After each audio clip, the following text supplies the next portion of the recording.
여러분 안녕하십니까? 여수 MBC 뉴스투데이입니다. 윤석열 대통령 탄핵 사건에 대한 선고기일이 드디어 확정됐습니다. 시민들은 파면 결정이 당연하다며 목소리를 높였고 선고 당일인 4일에는 전남 곳곳에서 현장 집회가 열립니다. 김단비 기자입니다. 윤석열 대통령의 탄핵 심판 선고일자가 결정되자 시민들은 늦었지만 다행이라는 반응을 보였습니다. 특히 4월 18일 문영배, 이미선 두 재판관이 퇴임하기 전에 선고가 이뤄지게 됐다며 걱정을 덜었습니다. 너무 늦지 않게 시행이 돼서 너무 다행인데 좀 늦은 감은 있어요. 이후로 넘어갔다면 정말 걷잡을 수 없이 경제도 엉망이 됐을 테고 그런데 탄핵 심판 결과를 놓고서는 탄핵소추 인용이 당연하다고 목소리를 높였습니다. 파면 결정에는 현직 재판관 8명 중 6명 이상의 찬성이 필요한데 시민들은 8대0 만장일치로 인용될 것이라고 확신했습니다. 기업령 내는 사람 그런 사람을 탄핵 안 시고 누굴 탄핵시킬 거예요. 아주 질적으로 나쁜데. 나라가 날리고 온뒤 탄핵 돼야지 조용해지지 안 그러면은 끝도 없을 것 같아요. 그 사람 다시 한다고 생각을 해보세요. 그게 되겠는가. 연일 시국대회를 이어가던 시민사회단체도 탄핵 심판 선고일 준비에 들어갔습니다. 순천 YMCA 등은 인용 시 축하 집회를 열고 기각이나 각하될 경우에는 투쟁본부를 결성할 방침입니다. 여수시민 비상행동은 선고일인 오는 4일 이곳 흥국체육관 앞 도로에서 생방송 현장 집회를 가질 예정입니다. 집회를 저희가 준비하고 있으니까 많은 시민들이 그날 오셔가지고 함께 윤석열이 파면되는 그 장면을 함께 했으면 좋겠습니다. 전남경찰은 선고 당일 전국적인 가포 비상발령으로 비상근무 체제에 들어가는 한편 인파가 운집할 것으로 예상되는 장소에 인력을 집중 배치할 계획입니다. MBC 뉴스 김단비입니다. 윤 대통령 탄핵 심판 선고일이 정해지면서 시민들은 파면 선고를 촉구하기 위해 서울로 상경해 노숙 농성을 벌이는 등 총력을 다하겠다고 다짐했습니다. 김규희 기자가 보도합니다. 시민들이 침낭부터 돗자리, 생수까지 모두 대형 버스 짐칸에 싣습니다. 윤 대통령 파면 선고를 촉구하기 위해 전남에서도 대거 상경해 서울헌법재판소 앞에서 1박 2일 노숙농성에 돌입하기로 한 겁니다. 추위는 문제가 안 된다고 생각을 하고요. 우리 키세스 여성들의 그 투쟁을 보면서 미안하고 고마웠고 이제 할 수 있는 것들은 함께 해야 된다는 생각으로 가게 됐습니다. 헌재로 하여금 올바른 판단을 하고 윤석열 즉각 파면을 선포할 수 있도록 정말로 선의의 압력을 가해야 된다라고 하는 문제의식을 가지고 상경을 하게 됩니다.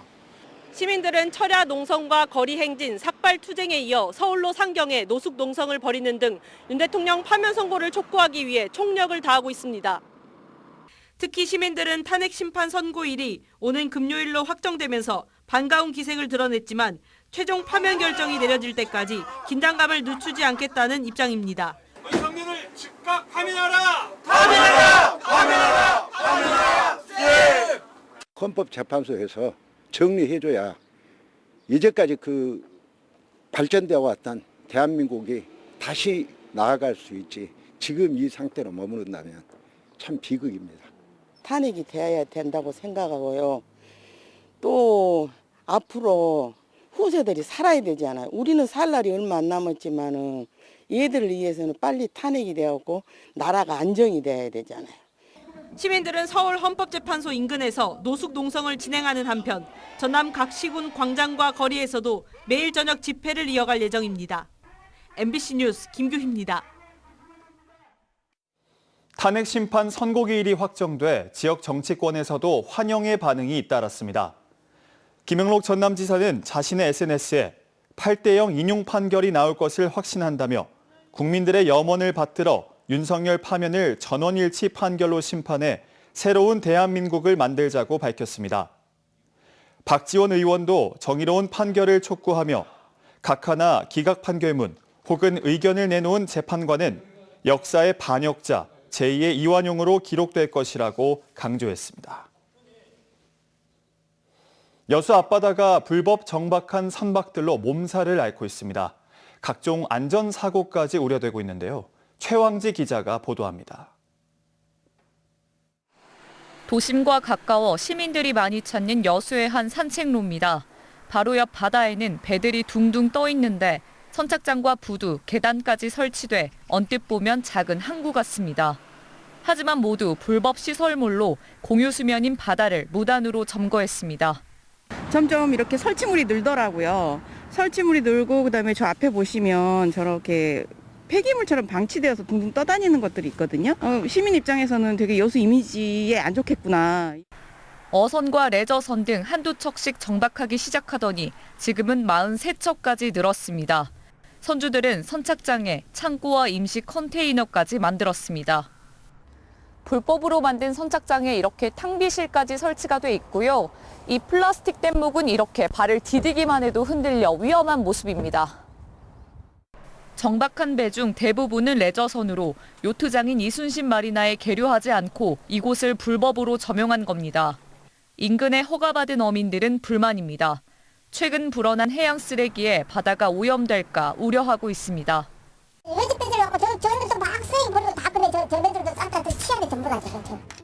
실제로 이 일대에서 지난해 화재가 발생해 선박 한 대가 전소해 침몰했고 2대도 큰 피해를 봤습니다. 당시에도 소유자가 불분명해 연락이 안 되는 등 대처에 어려움을 겪었습니다. 불법 건축과 증축으로 인한 해상오염 등 관리 사각지대에 있다는 점도 문제입니다.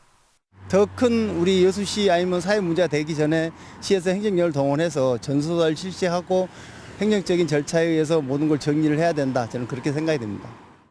여수시는 해당 선박들이 공유 수면에 관한 법률을 위반한 만큼 다음 달부터 행정 조치에 나선다는 방침입니다. 이달 말까지 게이트 조치하고요. 미이행 시에는 공유 수면 관리 및 매립에 관한 법률에 따라 저희가 원상 회복 등 행정 조치를 취하려고. 지금까지 관행적으로 이루어지던 바다 위 불법 점용. 하지만 안전사고와 해양오염 등의 우려가 큰 만큼 지자체의 관리 감독 강화가 절실해 보입니다. MBC 뉴스 최양지입니다. 2016 여수 세계 섬박람회를 앞두고 섬에서의 자원봉사와 여행을 결합한 섬섬여수 본론투어 프로그램을 진행합니다.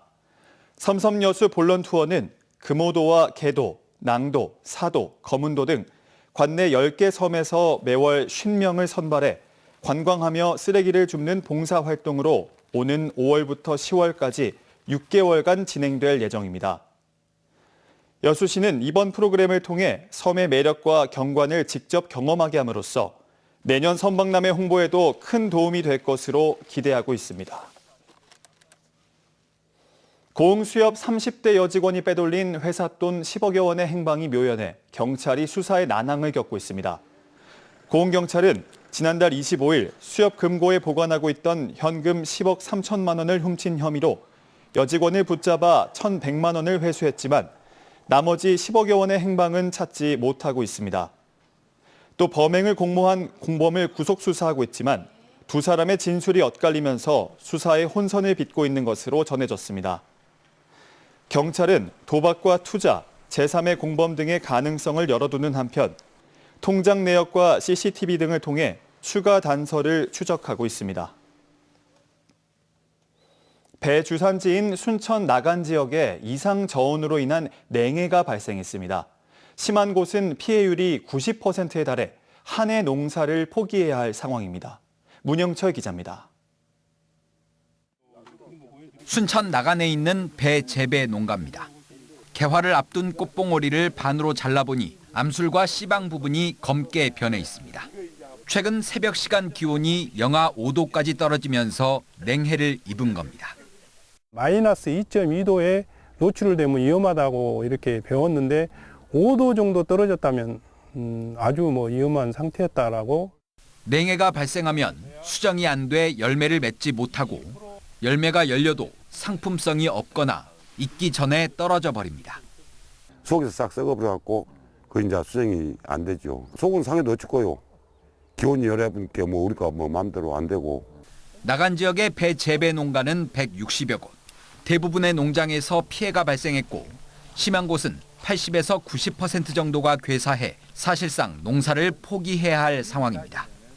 최대한 인력을 투입해서 꽃가루나 또 아니면은 거기에 필요한 영양제 같은 부분을 한 번이라도 더 줘야만이 남은 20%라도 아마 생산할 수 있는 것 같아요. 과거에도 봄철 꽃샘 추위로 일부 냉해가 발생한 경우는 있지만 영하 2도 미만의 기온이 6시간 이상 지속된 건 올해가 처음입니다. 기후변화가 워낙 심하다 보니까 예전에 없었던 그런 저온 현상들이 자꾸 나타나게 되고, 신고를 접수한 농업당국은 농업기술원 등 전문 기관과 함께 정밀조사를 벌여 정확한 피해 규모 등을 파악한 뒤 대책을 마련할 계획입니다. MBC 뉴스 문형철입니다. 광양시가 지역을 찾는 관광객들에게 숙박비 할인 혜택을 부여합니다. 광양시는 본격적인 봄 행락철을 맞아 관내 숙박업소를 이용하는 관광객들에게 전남 관광 플랫폼을 통해 월 한 차례 최대 3박 할인 혜택을 지원하는 남도 숙박 할인 빅 이벤트를 진행합니다. 시는 이번 이벤트를 통해 지역을 찾는 관광객들에게 체류형 관광을 유도하고 지역 경제에도 활력을 불어넣는 계기가 될 수 있을 것으로 기대하고 있습니다. 전라남도와 전남체육회가 본격적인 전남체전과 전국 생활체육대축전 개최 준비에 돌입했습니다. 양 기관은 어제 김영록 전남지사와 송진호 전남체육회장, 새롭게 선출된 각 회원 종목 단체 회장 등 약 100여 명이 참석한 가운데 전남체전 준비 사항을 점검했습니다. 전남체전은 오는 18일부터 21일까지 장성에서, 전국 생활체육대축전은 오는 24일부터 27일까지 전남 일원에서 펼쳐질 예정입니다. 할머니 무릎에 누워 옛 이야기를 듣던 추억 있으시죠? 이 전통을 잇기 위해 전국에서 매년 이야기 할머니를 선발하고 있는데요. 올해 경쟁률이 7대1에 이를 정도로 뜨거운 관심이 쏟아졌다고 합니다. 어르신들의 행복한 인생 2막을 서희령 기자가 취재했습니다. 고운 한복 차림의 박순복 씨가 아이들 앞에서 능청스러운 연기를 뽐냅니다. 해가 뉘엿뉘엿 기울어가고 있는데도 여전히 나복을 해서 누틀어 누워서 자고 있는 거예요. 호응유도도 막힘없이 척척입니다. 왜 배우는 맹이를 손을 만들었을까요? 일을 안 하니까. 일을 안 하니까. 4년 전 우연히 시작한 활동은 평생을 주부로 살아온 그녀의 인생을 완전히 바꿔놓았습니다. 제 자존감이에요. 어떻게 내가 원한다고 해서 이처럼 애들을 많이 만날 수도 없을 것이고. 이야기 할머니들은 1년 동안 매주 유아교육 기관 3곳에서 4곳을 돌며 어린이용 위인전과 전래동화 30여 편을 아이들에게 들려주게 됩니다. 이야기 암기와 표현력 수업 등 1년가량의 교육을 이수해야 비로소 활동이 가능합니다. 까다로운 절차에도 올해 전국 경쟁률이 7대1까지 치솟을 만큼 인생 2막 직업으로 각광받고 있습니다. 흔히 노년에 애로움이나 사회적인 고립감에 빠져들 수 있잖아요. 그런데 그런 걸 전혀 걱정하지 않아도 되고 너무 에너지 넘치는 생활을 할 수 있어서. 실제 지난 2009년 30여 명이던 활동가는 현재 3천여 명까지 늘어 전국 8,300여 곳의 유아교육기관 아이들과 만나고 있습니다. 이야기 할머니가 오면 행복하고 기뻐요.